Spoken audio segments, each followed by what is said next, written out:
Les cellules prokaryotes sont des cellules sans noyau qui regroupent principalement le monde des bactéries. 1. Cytoplasme, milieu dans lequel baignent les divers éléments qui composent la cellule, ribosome, plasmide, ADN. 2. Chromosome bactérien. Dans la plupart des bactéries, il n'existe qu'un unique chromosome. Le chromosome bactérien consiste en une longue molécule circulaire à double filament, qui porte l'information génétique, l'ADN, acide désoxyribonucléique.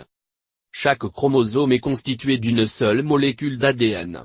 Celle-ci peut être longue de quelques dizaines de nucléotides, dans le cas des virus, à quelques centaines de millions, pour un chromosome humain.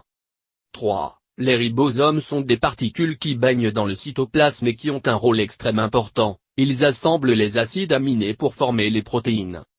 Il existe aussi des ribosomes dans les cellules eucaryotes.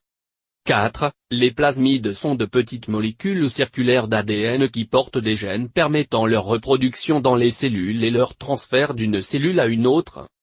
5. Les bactéries possèdent toutes une membrane plasmique qui entoure le cytoplasme.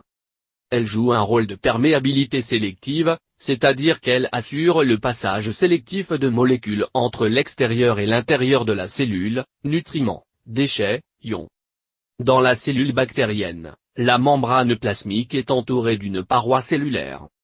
C'est une enveloppe rigide assurant l'intégrité de la bactérie, donc responsable de la forme des bactéries. 6. La membrane externe. Certaines bactéries possèdent une seconde membrane qui entoure la paroi, la membrane externe ou capsule. Elle joue essentiellement un rôle de protection de la bactérie. Cette membrane permet de distinguer les bactéries gram-négatives, du nom du biologiste qui a mis le test au point, qui la possèdent des gram positives qui ne l'ont pas.